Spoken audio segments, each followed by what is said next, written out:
Le tzaddik, il a besoin de nous. Et comme il dit Rav Shmuel Horowitz, Rabbeinu va finir avec tous les bras cassés, et les infirmes et tout. Et il va finir avec eux, avec ce qu'il y aura sur le marché. Il va finir avec eux.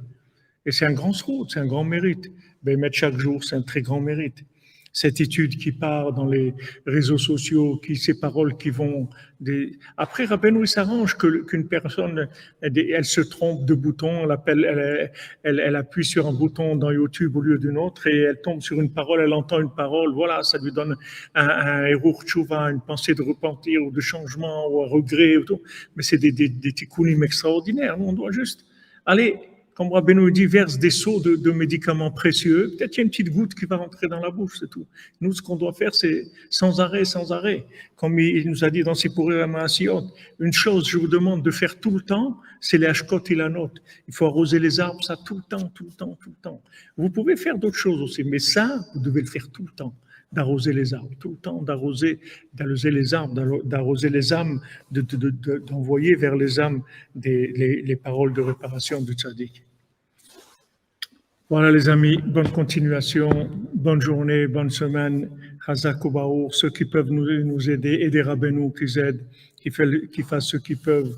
Et on demande à personne des montants, on demande à chacun ce que son cœur lui dit de faire, qu'il le fasse pour le tzaddik. Par contre, ce que Rabbeinu garantit, c'est que c'est le meilleur investissement qui existe dans ce monde.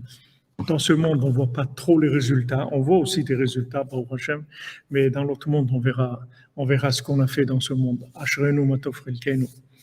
On chante pas, on met, comme on dit, des drapeaux en berne et pour le respect de ce manque-là qu'on a des tzadikim et même des tzadikim qu'on a connus et des Breslevers qu'on a connus comme Rav Israël Eber au dessert et Rav Yitzhak Bender et Rav Shmuel Shapira, Rav Aryeh Shapira, Rav Velvel Cheshin, tous ces Breslevers qu'on a eu le mérite de côtoyer et d'écouter leurs enseignements, de recevoir d'eux ce qu'on a pu recevoir. C'est sûr que s'ils étaient là aujourd'hui à côté de nous, notre vie elle serait beaucoup plus facile, nos épreuves sont moins grandes, il y aurait plus de courage, mais Hachem il veut comme ça. Hachem il veut qu'il y ait une recherche sans arrêt, une recherche sans arrêt.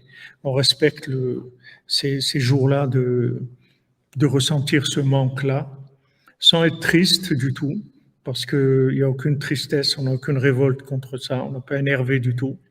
On a juste, on se languit, parce qu'il nous manque. Il nous manque beaucoup.